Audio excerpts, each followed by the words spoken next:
Salam sejahtera bagi kita semua. Bertemu kembali dengan saya Raymond Hutapea, CGP Angkatan 9 dari SD Negeri 173514 Siantar Karangintang, Kecamatan Karangintang, Kabupaten Mumbang Sultan.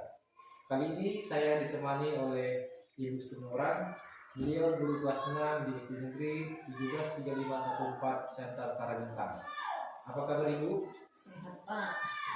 Hari ini kita akan melakukan percakapan pra-observasi Bu namanya. Ya, Pak. Sebelum nanti saya akan mengamati pembelajaran yang Ibu lakukan di dalam kelas atau sebelum saya melakukan observasi kelas. Adapun tujuan dilakukannya observasi supervisi adalah untuk mengetahui dan mengevaluasi jalannya proses pembelajaran yang Ibu lakukan. Dan kenapa hari ini kita lakukan percakapan pra-observasi Ibu, yaitu sebagai persiapan awal sebelum nanti Ibu melakukan kegiatan pembelajaran agar lebih siap dan percaya diri sehingga memberikan pembelajaran yang terbaik bagi murid. Begitu ya Ibu? Iya Pak. Ada beberapa pertanyaan yang ingin saya sampaikan Ibu. Yang pertama, apa kira-kira tujuan yang ingin Ibu capai? Terima kasih Pak. Pada saat ini kita akan mempelajari tentang tematik ya Pak. Itu bidang studinya PKN dan Bahasa Indonesia. Nah, jadi tujuan yang ingin saya capai dalam pembelajaran ini, siswa itu dapat menjelaskan pentingnya pelaksanaan hak sebagai warga negara. Kemudian siswa juga dapat menuliskan pentingnya melaksanakan hak. Dan yang berikut, siswa dapat menuliskan kalimat utama, gagasan utama di setiap paragraf yang ada pada teks bacaan. Begitu yang tujuan yang saya sampaikan Pak. Jadi kalau katanya Ibu, bagaimana cara area pengembangan yang ingin Ibu capai itu? Terima kasih Pak. Yang perlu saya kembangkan di sini dalam pembelajaran ini, saya ingin mengembangkan kemampuan intelektual siswa itu dengan cara menyampaikan materi dengan jelas agar mudah dipahami oleh siswa. Kita ketahui Pak, kan anak-anak siswa kita ini, apalagi kita tinggal di desa-desa, bahasa Indonesia mereka itu masih kurang. Jadi kita nanti menyuruh anak-anak itu membacanya, kemudian kita suruh lagi anak-anak itu untuk menyimak bacaannya. Jadi kalau mengenai rancangan yang ingin Ibu terapkan di dalam kelas, mungkin dari strategi pembelajaran, dari pembelajarannya ataupun metode pembelajarannya bagaimana itu? Terima kasih Pak. Strategi yang saya siapkan untuk pembelajaran pada pembelajaran 6 ini, saya itu buat supaya siswa itu berlatih membaca, supaya mereka itu bisa membacanya dengan lancar, ya, memakai tanda-tanda baca yang benar dengan intonasi yang benar. Kemudian saya juga menyuruh siswa terampil untuk menulis. Kemudian saya di sini akan membuat diskusi kelompok. Saya akan membagi beberapa siswa itu menjadi beberapa kelompok. Dan selain itu, saya juga akan mengajukan tanya jawab kepada siswa. Demikian Pak. Jadi kira-kira media pembelajaran yang ingin Ibu gunakan di kelas, kira-kira pembelajaran bagaimana itu? Terima kasih Pak. Media yang akan saya pergunakan memang masih kurang sempurna ya Pak ya. Jadi di sini saya masih memakai buku pelajaran atau buku teks yang ada di sekitar kita atau yang ada dipersiapkan oleh sekolah. Demikian Pak, dan juga bisa kita membuat dengan gambar-gambar atau poster yang ada. Terima kasih Pak. Oke, baik. Jadi kapan ini kira-kira pembelajarannya akan dilakukan di kelas, di hari apa dan di jam berapa? Bu? Terima kasih Pak. Jadi pembelajaran ini akan saya terapkan ini pada hari Rabu, yaitu pada jam keempat dan jam kelima. Oke, baik Bu. Nanti di jam tersebut saya akan datang di kelas Ibu, saya akan melakukan supervisi kelas Ibu. Saya akan melihat dan mencatat hal-hal apa saja yang terjadi di dalam kelas. Setelah itu nantinya kita akan melakukan yaitu percakapan pasca observasinya Ibu. Iya Pak. Jadi sebelum kita akhiri Bu, kira-kira apa yang Ibu dapatkan dari percakapan kita hari ini Bu? Ya, dengan percakapan kita ini ya kita bisa nanti itu semakin lebih giat lagi supaya meningkatkan ya ke intelektual para siswa supaya semakin bergiat lagi untuk belajar menulis ya, apalagi ini kita perlu meningkatkan numerasi. Terima kasih Ibu atas observasi kita kelas hari ini. Nah, demikianlah percakapan kami, percakapan observasi kelas yang nantinya akan kami lanjutkan dengan kegiatan observasi. Terima kasih. Selamat siang, Bu. Sehat? Sehat, Bu. Semangat? Semangat, Bu. Oke, kita bikin dulu tepuk fokus. Tepuk 1, tepuk 2, Oke. tepuk 3, Semangat. tepuk 4, Konsentrasi. tepuk 5, Siap belajar. tepuk fokus. Melihat. Mendengar. Fokus. Tepuk konsentrasi. Aku konsentrasi karena aku ingin tahu guruku berbicara, aku yang mendengarkan. Siap. Oke, sekarang pelajaran kita tema 6, subtema 2, pembelajaran 6. Buka halaman 77.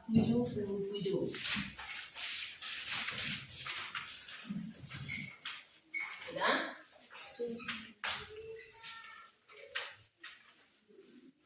Baca Aldo. Setiap Di warga desa halaman 77 dari atas. di desa tempat tinggal Beni sedang diadakan pemilihan kepala desa. Beni bertugas menjaga adik di rumah karena ayah dan ibu Beni ikut memilih di balai desa. Ayah dan ibu Beni telah mendapatkan haknya sebagai warga negara Indonesia, yaitu hak mengemukakan pendapat melalui pemilihan kepala desa. Hak ini termasuk hak dalam bidang politik. Sudahkah kamu mendapatkan hakmu sebagai warga negara Indonesia? Erni. Setiap warga negara Indonesia memiliki hak mengemukakan pendapat dalam berbagai bentuk. Hak mengemukakan pendapat dalam pemilu ada batasan umur, yaitu setelah berusia 17 tahun atau sudah menikah. Melaksanakan hak dalam pemilu sangat penting. Ini disebutkan bersama bagaimana hak melawan melaksanakan sebagai warga negara Indonesia.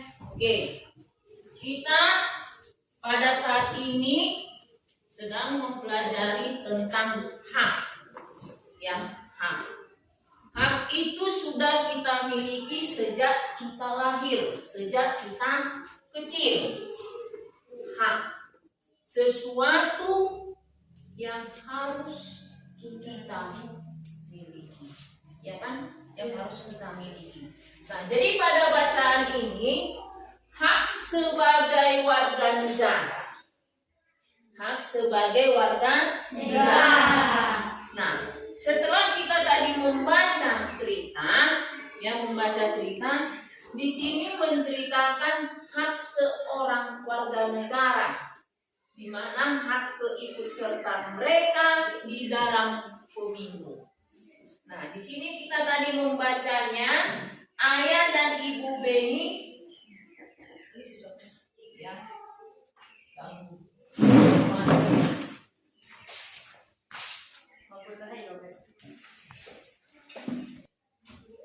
baik, tadi kita sudah membaca sebuah sebuah cerita ya, di desa tempat tinggal Beni akan dilaksanakan pemilihan kepala desa. Nah, jadi pemilihan kepala desa ini ya itu merupakan hak semua warga negara. Kita bebas mau memilih siapa kepala desa tanpa ada paksaan. Misalnya kau Afgan sama si Sirni ya, enggak. Tapi kita bebas untuk memilih kepala desa. Itu merupakan hak kita, hak seseorang, hak warga negara. Nah, namun karena kita masih anak-anak, masih SD, masih berapa umurnya? 12 tahun. Nah, jadi seseorang yang bisa untuk mengikuti ya melaksanakan pemilihan umum ada haknya untuk mencoblos itu harus berumur 17 tahun. Nah, jadi kita belum ada umur kita 17 tahun. Jadi belum ada memang hak kita, tapi hak setiap warga negara itu memang ikut melaksanakan pemilihan seperti nanti yang akan kita selenggarakan pada tanggal 14 Februari 2024. Ini akan dilaksanakan apa? Pemilihan. Ada pemilihan presiden dan wakil presiden, pemilihan DPR RI, pemilihan DPD, pemilihan DPRD, provinsi dan kabupaten. Jadi ada hak kita. Mau mencoblos siapa yang mau kita pilih terserah, itu hak kita. Nah, jadi hak itu merupakan segala sesuatu yang harus kita miliki, yang itu dimiliki oleh seseorang mulai sejak kecil. Ada haknya sebagai anak apa, haknya sebagai ibu, sebagai kepala keluarga seperti ayah apa haknya. Nah, jadi kita sama-sama semua haknya. Ya, setiap warga negara itu memiliki hak. Nah, baik. Sekarang kita bentuk dulu kelompok. Ayo.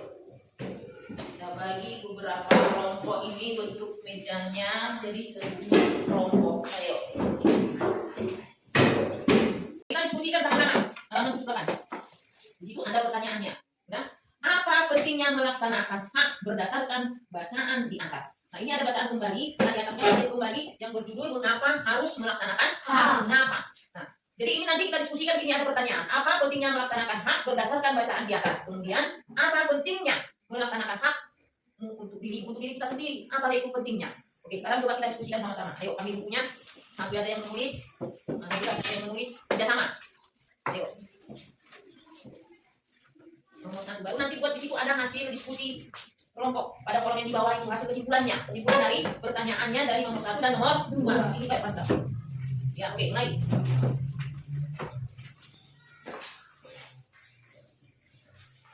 Baca dulu kembali ceritanya yang di atas.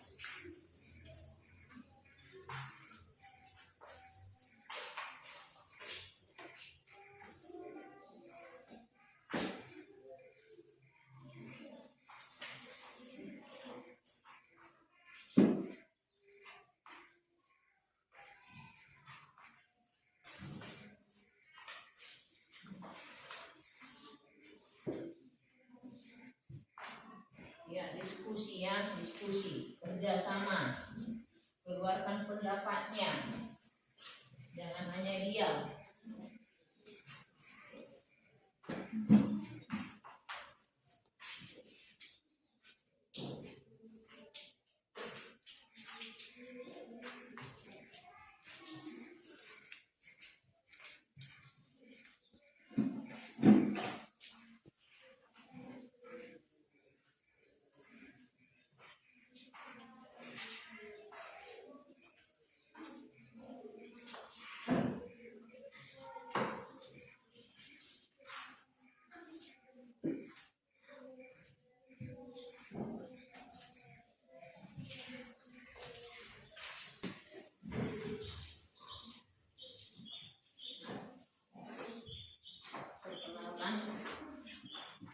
Perkenalkan diri. Kami dari kelompok Kami dari kelompok 3. Dan orang membacakan hasil diskusi kami. Perkenalkan, nama saya Elisha Simanunda dan nama saya Edmansa Sumbilang. Nama saya Dian Kasih. 1. Apa pentingnya melaksanakan hak berdasarkan bacaan di atas? Jawaban: untuk mencapai tujuan nasional dan ditetapkan hak-hak dan kewajiban warga negara Indonesia. 2. Apa pentingnya melaksanakan hakmu untuk dirimu? Jawab: bisa melaksanakan hak amanah rakyat dengan menjabatkan pemerintah berdasarkan atas kedaulatan rakyat. Tuliskan hasil diskusi pada kolom berikut. Untuk mencapai tujuan nasional, bisa melaksanakan hak amanah rakyat dengan menjalankan pemerintahan berdasarkan atas kedaulatan rakyat. Dengan ini kami membacakan. Terima kasih. Oke, tepuk tangan. Jadi kita hargai hasil diskusi dari teman kita ya. Nah baik, apa pentingnya melaksanakan hak berdasarkan bacaan di atas? Jadi kita pentingnya melaksanakan hak katanya tadi sesuai dengan apa? Bacaan, sesuai dengan isi dari bacaan tadi. Nah, jadi memang pentingnya kita melaksanakan hak ini karena kita untuk mewujudkan pemerintahan yang demokratis. Itu tadi demokratis itu melaksanakan apa? Pemilihan umum. Ada pemilihan kepala desa, pemilihan bupati, gubernur, ada pemilihan apa lagi? Presiden dan wakil presiden. Itu demokratis. Nah, kemudian dengan melaksanakan hak ya, di sini sesuai dengan bacaan kita untuk mempercepat pembangunan nasional. Ya, mempercepat pembangunan nasional. Jadi kalau pembangunan nasional ini harus merata. Bagaimana pembangunan di Pulau Sumatera, bagaimana di Jawa, Kalimantan harus merata semua. Jangan ada timpang tindih. Jangan misalnya di Jawa pembangunannya ya bagus, cukup, maju, tapi di Papua belum seperti yang di Pulau Jawa. Jadi pembangunan nasional katanya menyeluruh merata di seluruh Indonesia. Itulah hak kita sebagai warga negara untuk menikmati hasil dari pembangunan. Ada yang membangun jalan kan, membangun jalan raya. Siapa yang menikmati? Rakyat. Jadi sama-sama kita menikmati hak kita. Nah, selain itu katanya untuk mendukung tercapainya tujuan nasional. Tujuan nasional itu ya, tujuan bangsa Indonesia adalah menciptakan masyarakat yang adil dan makmur. Kita menginginkan yang makmur. Nah, itulah sebagai hak kita. Nah, kemudian pentingnya melaksanakan hakmu untuk dirimu. Apa pentingnya? Nah, jadi di sini sesuai dengan bacaan ya, pentingnya kita melaksanakan hak ini katanya contohnya seperti mengharumkan nama daerah, mengharumkan nama sekolah, mengharumkan nama bangsa. Misalnya itu dengan misalnya ada yang pertandingan, ada lomba sains, ada lomba matematika, ada lagi pertandingan olahraga, ada renang, ada bulu tangkis. Nah, jadi contohnya kalau di sini ada dibuka pertandingan, misalnya ulang tahun RI di kecamatan, ada pertandingan dibuatkan setiap sekolah kan ditunjuk. Apa pertandingan yang kau minati? Oh, bulu tangkis. Itu hakmu untuk mengikuti apa? Pertandingan tadi. Menang kau, mengharumkan nama siapa? Nama sekolah. Nah, nama sekolah kita kan juara 1 Siapgan katanya. Jadi terkenal, jadi dikenal nama SD kita ini. Nah, kemudian selain itu dengan melaksanakan hak sebagai warga negara itu sangat penting, ya, sangat penting bagi kita sebagai warga negara. Dan ini merupakan salah satu hak kita, keikutsertaan kita sebagai warga negara. Dan agar hak itu terlaksana, kita harus melaksanakannya sesuai dengan kebutuhan kita, sesuai dan penuh dengan tanggung jawab. Sudah? Sekarang Ibu nanti akan membuat tugas atau PR. Nah, jadi kita akan mencari apa hakmu, hak seorang siswa, atau hak seorang anak. Nah, ini apa hakmu di rumah yang sudah kau dapatkan, kemudian di sekolah, kemudian di lingkungan. Inilah tugasmu nanti di rumah, PR-mu. Mencari hakmu yang sudah kau penuhi, baik di rumah, di sekolah, maupun di lingkungan masyarakat. Itulah tugasmu nanti. Nah, jadi besok kita periksa kembali apa yang sudah kalian kerjakan.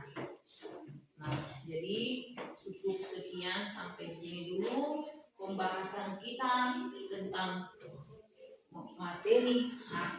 Terima kasih.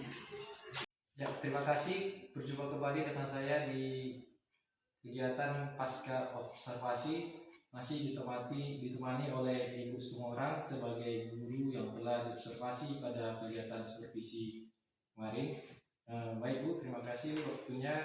Bagaimana kabar Ibu? Sehat? Sehat Pak. Di percakapan pasca observasi ini Bu, saya akan sampaikan beberapa pertanyaan terkait dan jalannya proses observasi yang sudah Ibu lakukan dengan tujuan untuk mengevaluasi sejauh mana pembelajaran yang sudah berlangsung. Bagaimana perasaan Ibu terkait jalannya kegiatan observasi kelas yang sudah berlangsung? Ya, terima kasih Pak. Karena belum terbiasa awalnya masih canggung, ada groginya, tegang. Nah, tapi keseluruhannya berjalan dengan baik. Jadi bisa Ibu ceritakan kembali Bu, area pengembangan apa yang Ibu lakukan di dalam kelas, kemudian langkah-langkah atau tahapan yang sudah Ibu lakukan di dalam kelas Bu? Nah, kalau tahapannya Pak, saya itu membuat perangkat pembelajaran. Kemudian kalau di area pengembangannya, mungkin yang saya lakukan adalah area pengetahuan dan keterampilan. Jadi menurut Ibu sejauh mana area pengembangan yang sudah Ibu lakukan? Apakah sudah berhasil atau tidak? Nah, baik Pak, kalau menurut saya memang sudah berjalan dengan baik tapi masih ada kekurangannya, begitulah Pak. Jadi menurut Ibu masih ada kekurangan yang perlu diperbaiki. Jadi menurut Ibu apa yang kekurangan atau kendala yang Ibu hadapi saat proses pembelajaran di dalam kelas? Nah, kalau kekurangan atau hambatan yang terjadi Pak, itu masih adanya siswa yang masih tidak ingin terlibat dalam pembelajaran tersebut. Artinya di sini masih ada beberapa orang siswa itu yang masih kurang aktif. Misalnya ada yang masih diam, ada yang hanya menulis seperti itu, kurang aktif lah Pak. Jadi menurut Ibu masih ada siswa yang kurang aktif? Iya, Pak, ya. Kira-kira apa yang membuat siswa itu kurang aktif atau tidak mau terlibat? Nah, jadi kalau yang saya lihat Pak, mungkin siswa ini memiliki gaya belajar yang berbeda. Misalnya ada yang visual, ada yang auditori, dan juga kinestetiknya, begitulah Pak. Berarti dari masalah atau kendala itu Bu, apa kira-kira yang Ibu lakukan untuk mengatasi hal tersebut? Mungkin untuk kedepannya Pak, nanti saya akan menyesuaikan dengan gaya belajar si anak, sehingga anak ini dapat merasakan lebih nyaman di dalam belajar. Mungkin dengan bertanya kepada pembelajaran seperti apa yang mereka inginkan, agar anak-anak itu lebih merasa lebih nyaman belajar di kelas. Oke. Jadi kira-kira kapan nih perubahan yang akan Ibu lakukan sesuai dengan rencana yang Ibu sampaikan tadi? Ya, perubahan ini Pak saya lakukan sesuai dengan rencana, kira-kira mudah-mudahan lah secepatnya, karena memang waktunya belum ditentukan. Baik Bu, terima kasih banyak atas jawabannya. Mudah-mudahan apa yang Ibu rencanakan itu secepatnya bisa direalisasikan. Baik, akhirnya rangkaian akademik telah selesai, dimulai dari kegiatan observasi kelas, dan juga percakapan pasca observasi. Saya ucapkan terima kasih kepada Ibu atas waktunya. Mudah-mudahan ke depan pembelajaran kita akan semakin baik. Terima kasih juga Pak. Demikianlah rangkaian akademik yang sudah berlangsung. Akhir kata saya ucapkan terima kasih.